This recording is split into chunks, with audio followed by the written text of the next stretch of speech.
오늘은 특정 영양 전략을 통해 자연적으로 흰머리를 되돌리는 방법에 대해 이야기하겠습니다. 두피를 손상시키는 비싼 미용실 시술이나 화학 염색약 이야기가 아닙니다. 저는 지금 휴면 상태에 빠진 여러분의 색소 공장을 깨우는 세포 수준의 복구에 대해 말하려는 것입니다.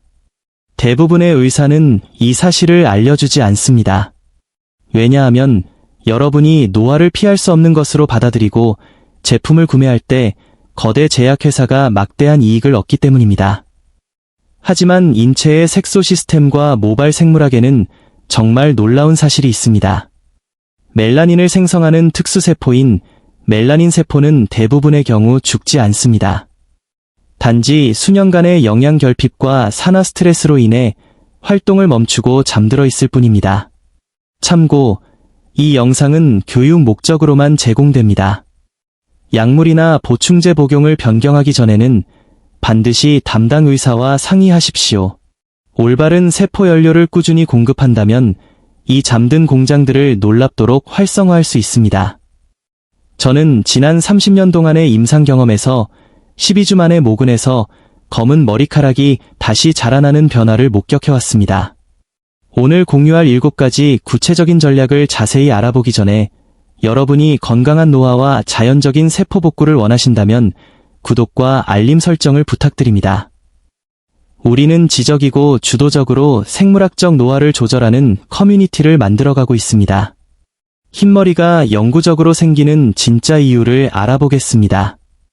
대부분은 이를 순전히 유전이나 노화 탓으로 돌리며 바꿀 수 없다고 생각합니다. 하지만 그것은 전체 이야기의 30%에 불과합니다. 나머지 70%는 영양과 생활 습관을 통해 여러분이 완전히 통제할 수 있는 영역입니다. 이는 모발을 바라보는 관점을 완전히 바꿔주는 힘있는 정보입니다. 멜라닌 공장과 7개의 부서, 현미경으로 본 여러분의 두피 내부 상황은 이렇습니다. 모든 모낭에는 멜라닌 세포라는 색소 생성 세포가 있습니다. 이 세포들은 모발에 색을 입히는 멜라닌 화합물을 만들어냅니다. 멜라닌 세포를 24시간 쉬지 않고 돌아가는 아주 작은 생체 페인트 공장이라고 생각해보세요. 이들은 매일 자라나는 머리카락 가닥마다 신선한 색소를 주입합니다. 젊고 영양 상태가 좋을 때 이 공장은 풀가동됩니다. 하지만 40세 이후, 특히 60세 이후에는 여러 영양 결핍이 발생하며 이 공장의 목을 조르기 시작합니다. 기존 의학계는 이를 단순히 정상적인 노화라고 치부하지만 이는 멜라닌 세포의 생존 메커니즘을 무시한 것입니다. 이 세포들이 색소를 생산하려면 매우 구체적인 효소 보조 인자가 필요합니다. 이것들이 없으면 생산 라인은 즉시 멈춥니다. 이것은 유전적 운명이 아니라 세포 수준의 직접적인 영양 기하 상태입니다. 이 상황을 더 구체적으로 그려보겠습니다. 멜라닌 세포라는 공장에는 동시에 가동되는 여러 부서가 있습니다. 제1부서, 핵심 효소인 티로시나아제를 활성화하기 위해 구리가 필요합니다. 제2부서, 혈액순환을 통한 산소 공급을 위해 비타민 B12가 필요합니다. 제3부서, 유해한 과산화수소를 중화하기 위해 카탈라아제 효소가 필요합니다.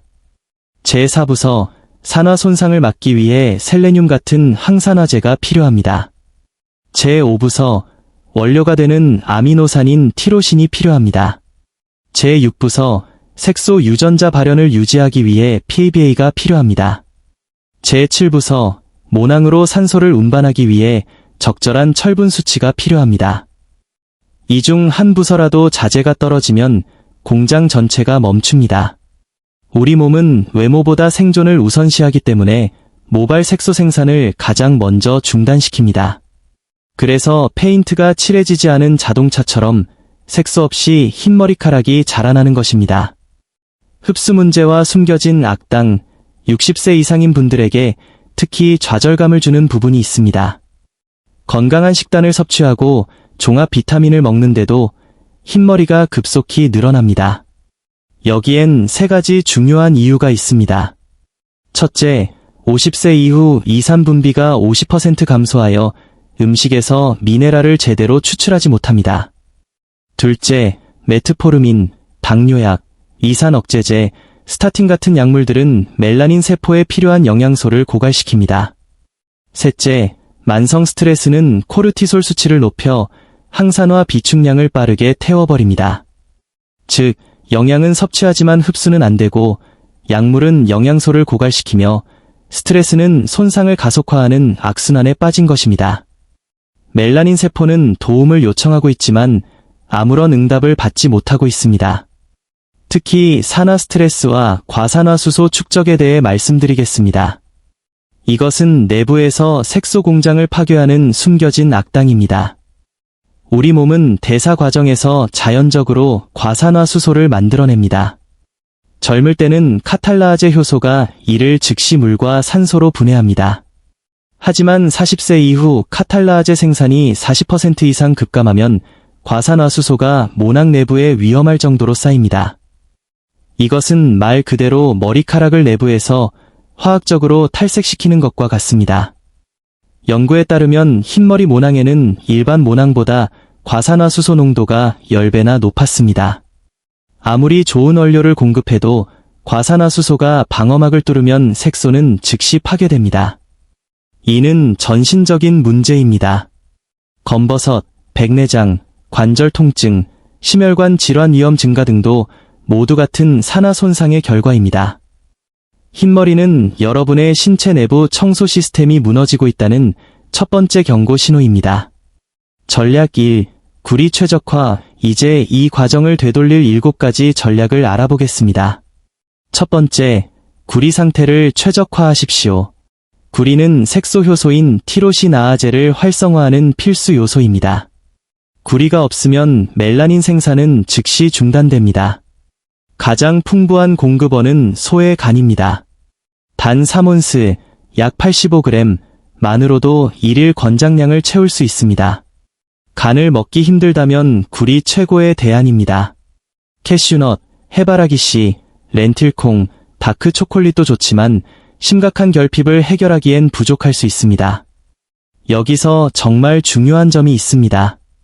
많은 분이 면역력을 위해 아연 보충제를 드시는데 아연은 장내에서 구리와 흡수 경쟁을 합니다.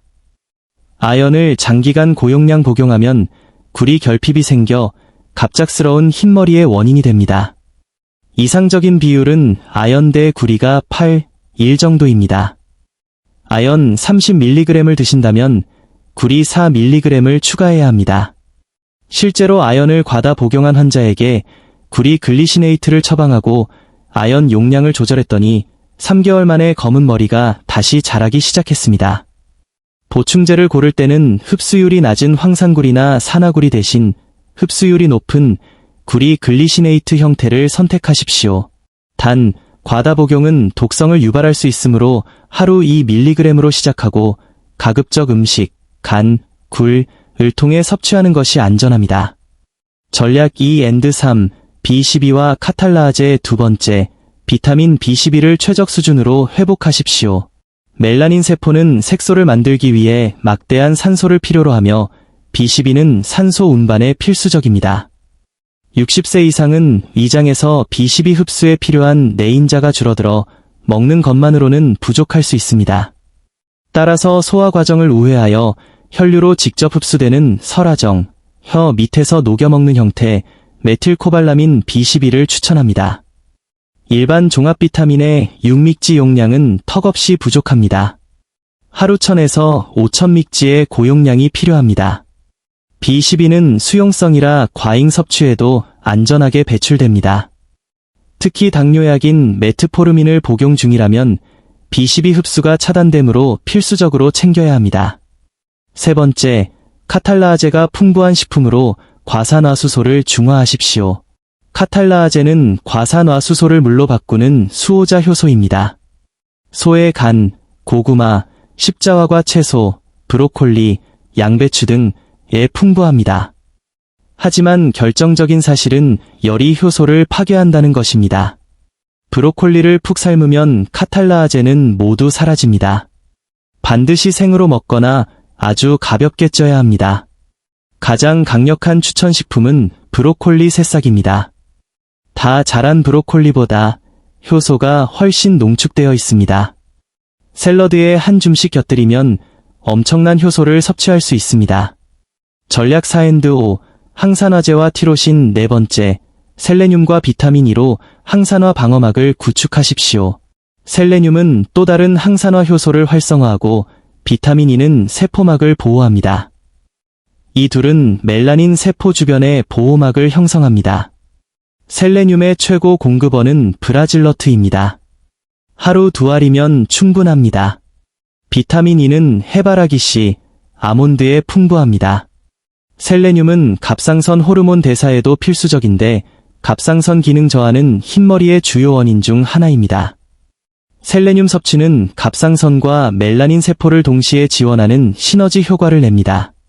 다섯 번째, 티로신이 풍부한 단백질을 충분히 섭취하십시오. 티로신은 색소의 원료가 되는 아미노산입니다. 많은 노년층이 단백질 섭취가 부족합니다. 체중 1kg당 약 1g의 단백질이 필요합니다. 닭고기, 생선 같은 동물성 단백질이 가장 좋으며 호박씨나 콩 같은 식물성 공급원도 있습니다. 식사 때마다 단백질을 챙겨 드시고 필요하다면 L티로신 보충제를 500에서 1000mg 정도 공복에 섭취하는 것도 방법입니다. 전략 6&7 PBA와 스트레스 관리. 여섯 번째, 유전자 발현을 위해 PBA, 파바 보충을 고려하십시오. PABA는 비타민 B군의 일종으로 휴면 상태인 색소 유전자를 재활성화하는 데 도움을 줍니다. 연구에 따르면 PABA는 멜라닌 세포의 유전자 발현에 영향을 미칩니다. 하루 300에서 500mg으로 시작하여 식사와 함께 섭취하십시오. 단, PABA는 피부를 자외선에 민감하게 만들 수 있으므로 자외선 차단에 신경 써야 합니다. 일곱 번째, 스트레스와 코르티솔 수치를 관리하십시오. 만성 스트레스는 멜라닌 세포의 줄기세포를 영구적으로 고갈시킵니다. 2020년 연구에서 스트레스가 줄기세포를 고갈시켜 색소 생산을 불가능하게 만든다는 사실이 입증되었습니다. 코르티솔을 낮추기 위해 아슈와간다 같은 허브를 활용하거나 하루 10분 심호흡, 그리고 7-8시간의 충분한 수면을 취하십시오. 취침 전 마그네슘 글리시네이트 300mg 섭취는 수면의 질을 높이고 신경을 안정시킵니다. 4주 실행 계획 및 결론. 정보가 너무 많아 부담스러우신가요? 4주 실행 계획으로 정리해 드리겠습니다. 1주차, 혈액검사, 구리, B12, 셀레늄, 갑상선을 예약하고 설화정 B12, 천믹지, 섭취와 브라질러트 2알 먹기를 시작합니다. 2주차, 구리 섭취를 늘립니다. 간 요리 또는 구리 글리시네이트 2mg. 단백질 섭취량을 체중 1kg당 1g으로 맞춥니다. 3주차, 브로콜리 새싹이나 고구마 같은 카탈라아제 식품을 식단에 추가하고 비타민 E, 해바라기 씨를 섭취합니다. 4주차, PBA 300mg를 추가하고 스트레스 관리, 심호흡, 마그네슘, 아슈와간다를 시작합니다. 예산이 한정적이라면 설화정 B12, 구리 글리시네이트, 브로콜리 새싹 또는 간 이 세 가지에 집중하십시오. 최소한의 비용으로 가장 큰 효과를 볼 수 있습니다. 추가로 더 빠른 효과를 원한다면 밀싹 주스, 효소 폭탄, 적색광 요법, 두피순환, 철분 수치, 페리틴 점검을 고려해보세요. 기억하십시오. 흰머리는 결핍의 신호입니다.